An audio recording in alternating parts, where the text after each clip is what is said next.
Okay. So, Simon Richardson, welcome to the ACM podcast. Arguably the worst podcast there is, but sure. Right, so do you know what we're doing today? Acid House. Right, so we're going to take you back. It's the 70s.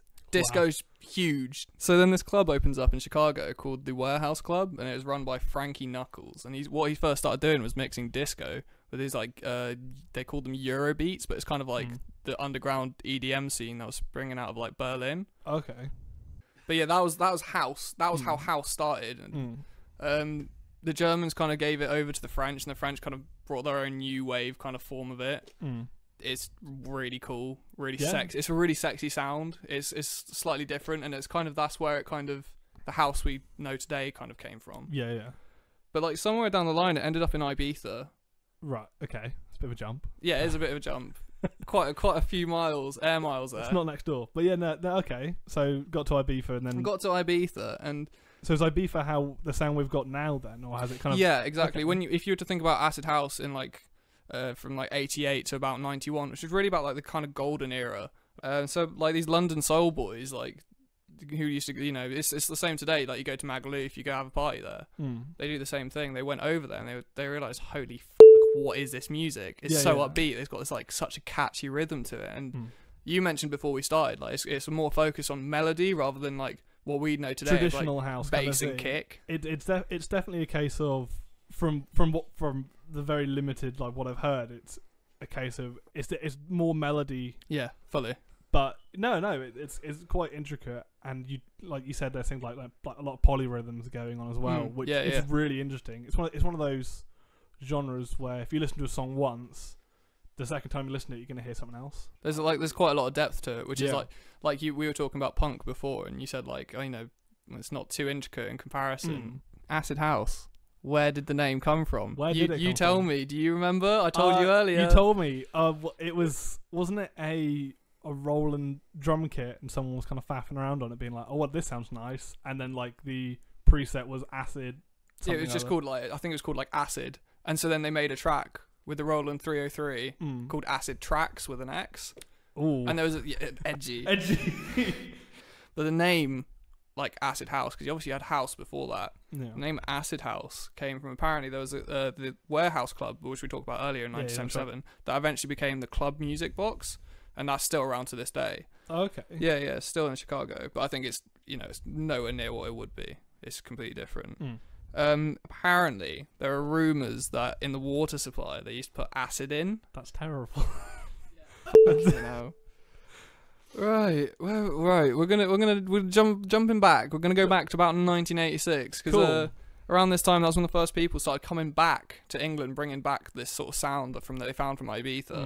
And 1986, that summer, 3 acid house tracks made it into the UK top 10, which I think kind of shows you like this is already something that is potentially going to be big. Yeah. It's still in the underground, but it's got like they're sowing the seeds of success. So could you, to a certain degree, argue that music brought back from Ibiza kind of kicked off that electric boom in like early 80s, or like late 80s, early 90s kind of thing, where things like raves and stuff became more popular? Oh no, 100%. You've absolutely nailed it. Like I think it was like 1990. The government put out a law to stop people having free raves in the M25 because it was causing so much traffic. Obviously. And it was like causing so much hassle. Like that, raves come from acid house and like that movement. Yeah, actually that ties us in quite nicely. I want to take you into some politics. So what do you know about the politics of about, let's say from about 79 to about 90? Margaret Thatcher's in there somewhere. She's there from 79 to 90, I'm telling you. Look at that. She's in there you're on it. You've got it, kiddo. Not a huge amount. In the 70s, things were a bit of a mess. You had 3-day like weeks essentially because like power cuts were happening due to so many strikes, and like there were rubbish that was literally piling up in the streets. Like it was awful. Like the late 70s was, I think it was around about 76, is something called the Winter of Discontent, which is when everything goes to shit. So when Thatcher comes around, you've got a lot of people who've been really tired of a left-wing mentality. So you kind of get a massive shift to the right wing, this hyper-conservatism. And like what Thatcher did was not only deal with that, so the miners, like it's stupid, like end it, stop your striking, get to work. Yeah. She like brought in loads of economic policies that said if you work hard, you will be rewarded. Entrepreneurialism. Yeah. And that led to something called the development of a yuppie. Have you ever heard of the term yuppie? Honestly, I haven't. You know the film Wolf of Wall Street? Yeah. Yeah, it's kind of like the English version of that. Oh, okay. So like really hedonistic, all about the money, showing it off. And that meant clubs became incredibly exclusive. Okay. The cool clubs, like, if you don't look right, you don't dress right. That's it. Yeah. No. I yeah. And like, you have to know certain people. And like, this was at a time when people were like, unemployment was massive. It was huge. People were being cut. They'd like, benefits were scrapped. They're gone. Like, it's a really desperate time. Yeah. People describe this period as being quite bleak unless you're at the top of the top. And so a lot of people, I think, were really drawn to Acid House. These bright colours, this yellow smiley face. Yeah, that's Acid House. That's almost its symbol. Oh, it's a staple. Oh, cool, yeah. Cool. So it's symbol of it. People took this sound, this like this free love, essentially. This like everyone's a part of it. Everyone does this. Everyone does that. Like everyone is included.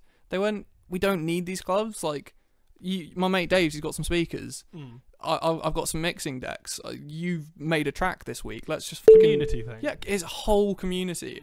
I think it's quite interesting to see like how the government reacted to this, and the media particularly, because MDMA comes into the scene 1989 or 1988, and it's just ridiculous what the media does to it. Like there was a case in one of the big clubs in Manchester. I can never know how to pronounce it. It's called the Hassania. There was a 16-year-old girl who took half a tab of MDMA and she died. And from that moment on, it was the media put a massive pressure on the government to clamp down on it. So, like I said, in 1990, there was a law against having raves in the M25. But I mean, it wasn't worded like that, but that's what it did. Yeah. And then in 1994, there was a criminal justice bill, which essentially made it, if you did stuff like this, you were a criminal, and like it completely damned people. And at this period of time, you got 1990, the poll tax riots, which was a flat rate tax, and there was massive riots all throughout the country. So you can understand the kind of backdrop this is all going against, and there's this massive clash. And I think if you look at today's EDM society, that's the same thing. Like it's lit by social media and is constantly coming into contact, clashing with the police, like riots all the time. Like, do you know the club that was in London that got shut down last year or the year before? No. It was a really famous club in London. And they've only just opened up again. And again, that was from drug charges. Oh. And it's the same thing again and again. The government don't like drugs and they clamp down on the music. Yeah. Boy George again says like every movement had its drug. Yeah. But none were as influential or as important as MDMA were to the UK. It's one of those drugs where if you're with a bunch of people and said, "Oh, this pill will make you happy," to a bunch of people who are trying to escape from these like political like pressures and stuff, they're gonna take it. That's the thing. And I think that fed into the kind of community you were talking about earlier. Like it's a drug that you feel connected to people, and it's a classic thing. Like you see like in TV, like somebody takes MDMA, they're just like hugging people and they're kissing people, and it's like they talk about how race and issues of gender and sexuality, a lot of in the Acid House community, that wasn't a problem. It was like if you're having a good time and you're not a dick, it's all good.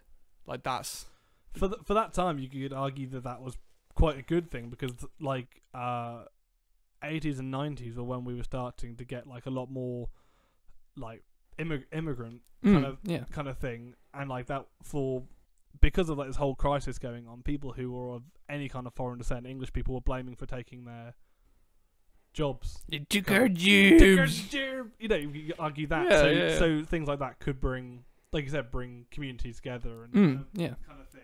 I'd say from what I've read from about 91 onwards, in fact 90 onwards, you get more and more of the drug being pushed in clubs, and like and that was at that point that the scene started dying, because money started flowing into the hands of people who shouldn't really have it, and that's the point when I think the scene really died. I mean, like if you look at it, like Acid House continues to like late 90s, but that's when it moves on into some other kind of subgenres. Like like today we've got Future House, you've got club like 4 to the Floor House, you've got house music, EDM and house music are what's ruling the charts, along with rap right now. Yeah. And I think that all comes back from Acid House. I think We more or less covered everything. Well, thank you very much. That's been an